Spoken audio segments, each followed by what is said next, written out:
Alors, j'en discute avec les journalistes Catherine Lévesque, Émilie Bergeron et Yves Malo. Alors, bonsoir à vous trois. Bonsoir. Bonsoir. Sur les travaux de la Commission sur l'ingérence étrangère, d'abord, parce que c'est un sujet important, Catherine, la juge doit dévoiler les moyens pour rendre publiques certaines informations, mais si plusieurs proviennent de sources classifiées, ça risque d'être difficile. Est-ce que vous vous attendez quand même à des révélations importantes?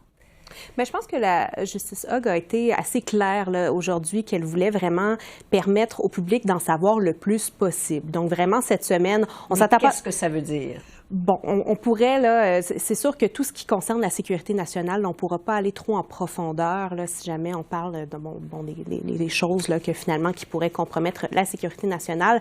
Par contre, je pense que vraiment, même pour ce qui est des discussions en huis clos ou des comparutions en huis clos, on va quand même avoir, là, disons, des notes de brefage là, à la suite de ça. Donc, on va quand même avoir accès à du matériel en tant que tel. Mais je vous dirais que les grandes révélations... C'est sûr que cette semaine, là, ce qui se passe, c'est pas grand-chose. Non, finalement, elle va consulter des experts, le ministre Leblanc, le directeur du SCRS, pour justement tenter de savoir jusqu'où on peut aller. Et c'est par la suite, c'est au mois de mars, là, finalement, qu'on va commencer à voir les gens, à voir les comparutions. Puis c'est là qu'on va avoir le jus, disons. L'idée de ce qui s'en vient aussi. Émilie, à quel point c'est risqué pour les libéraux, cette commission-là? Ce qui a le plus de potentiel de faire mal, moi, je pense, c'est tout ce qui touche comment l'information circule, comment le renseignement circule d'un ministère à l'autre. Est-ce que l'information se rend à un ministre ou pas? On a vu par le passé Marco Mendicino qui a perdu son poste de ministre. Ça lui a porté ombrage, le moins qu'on puisse dire. Et sinon, tout ce qui touche à est-ce que le gouvernement a assez pris au sérieux les conseils, les informations qu'il a reçues au fil des années. Parce que la question, c'est pas de savoir nécessairement, oui, c'est en partie ça, mais le nœud de l'affaire, c'est pas est-ce que le résultat des élections, l'intégrité a été sauvegardée comme les libéraux le répètent sans cesse depuis le début de cette affaire, mais plutôt est-ce qu'ils ont pris au sérieux les avis du renseignement. Yves, est-ce qu'on pourrait être surpris par le premier rapport, en fait, de la Commission en mai prochain? Non, je pense pas. Vous savez, le gouvernement a démontré qu'il peut parfois faire preuve de laxisme. Alors, on verra bien avec cette enquête-là si c'est le cas. Et ça pourrait peut-être leur faire un peu plus mal que, par exemple, ce jugement de la Cour fédérale sur la loi des mesures d'urgence qui a blâmé le gouvernement, mais qui n'aura vraisemblablement aucun impact auprès du public parce que le public était largement d'accord avec l'application de cette loi. Alors, peut-être qu'ils s'en tirent là, ça sera peut-être un peu plus difficile de s'en tirer du côté de la commission d'enquête là, sur l'ingérence étrangère. Émilie, le député libéral de Terre-Neuve et Labrador, Ken McDonald, a aussi remis en question carrément le leadership de Justin Trudeau. Il s'est rétracté 24 heures plus tard, mais quand même, on peut dire que le mal était fait, hein, si on peut dire. Est-ce que c'est un fait? Est-ce qu'ils sont plusieurs, vous pensez, à remettre en question ce leadership? En tout cas, ils sont plusieurs à regarder les sondages l'aiguille ne bouge pas depuis longtemps, donc ça semble se consolider. Est-ce que ça va continuer dans cette ligne-là? Alors, c'est clair qu'il y a des députés, ce qu'ils entendent dans leur circonscription, ils viennent le rapporter au premier ministre, ils viennent le rapporter, que ce soit dans les réunions de caucus. Donc, peut-être que ce que ce député-là a voulu exprimer de façon malhabile, disons, c'est, oui, l'insatisfaction, on la sent, et peut-être qu'on a justement atteint notre date de péremption, si je reprends ces mots sur lesquels il s'est rétracté.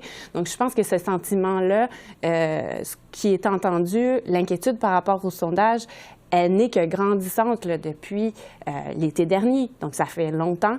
Et donc, certainement qu'il y a d'autres députés qui s'inquiètent de plus en plus. Qui ne le diront pas, disons, à micro ouvert, comme ce député-là s'est échappé, disons. Oui, il a peut-être dit tout haut ce que plusieurs pensent tout bas. Yves, je vous pose la même question. Est-ce que vous sentez une crise de confiance? Je dirais peut-être plus de la morosité qu'une crise de confiance. J'ai l'impression qu'ils savent très bien que c'est avec Justin Trudeau qu'ils vont se rendre jusqu'au bout. Mais tous ceux qui couvrent la politique de très près, plus près que moi encore, me disent que cette morosité est dans l'air, qu'il y a une forme de fatalisme qui s'est emparé des troupes libérales. qui n'est pas nécessairement irréversible, là, parce que si il y a des embellies économiques, par exemple, ben, ça pourrait commencer à aller mieux. Mais parlons d'un blues de l'hiver qui frappe en ce moment le Parti libéral. Oui. Parlons des conservateurs maintenant, si vous voulez bien. Leur défi, c'est évidemment de ne pas perdre leur avance alors qu'ils dominent dans les sondages à peu près partout à travers le pays, peut-être sauf au Québec. Catherine, commençons avec vous. Est-ce que vous vous attendez à ce qu'ils soient agressifs ou ils vont changer un peu leur ton? Je m'attends à ce qu'ils soient agressifs. D'ailleurs, ils l'ont été aujourd'hui en période de questions, là, vraiment, là, encore une fois, sur la taxe sur le carbone, sur le logement. On voit vraiment qu'ils sont là, à l'offensive.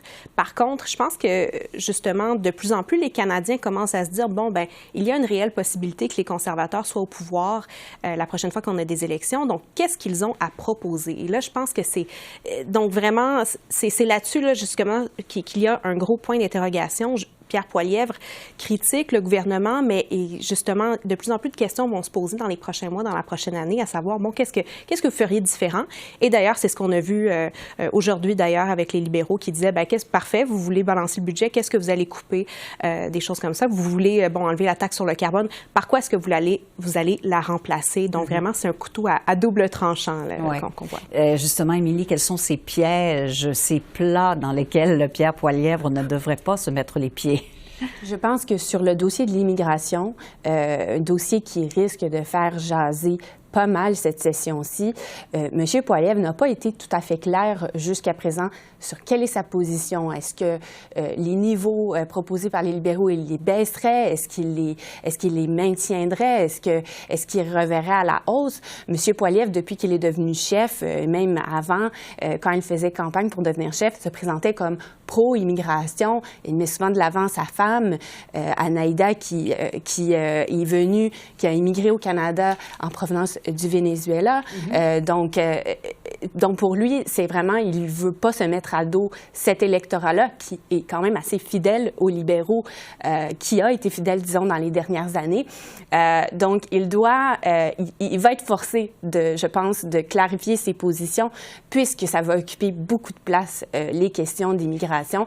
Il faut qu'il fasse attention à certains pièges pour ne pas avoir l'air anti-immigration, mais tout de même va devoir parler de logement, par exemple, de l'accès aux soins de santé et prendre position. Effectivement. Voilà. Parlant de prendre position, Yves, qu'est-ce que vous avez pensé de cette sortie de Pierre Poilievre contre les maires de la Ville de Montréal et de Québec sur le logement? Ouais, il n'y a pas grand monde qui a compris cette stratégie, mais en fait, je pense plutôt que c'est parce qu'il n'a pas consulté ses députés du Québec.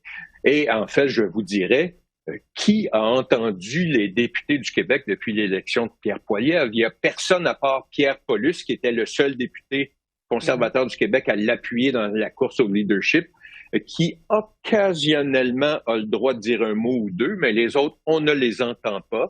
Me dit-on, ils veulent pas compromettre leur chance d'éventuellement devenir ministre, mais quand on consulte pas ses partenaires, ben on commet des erreurs élémentaires comme celle qu'il a connues.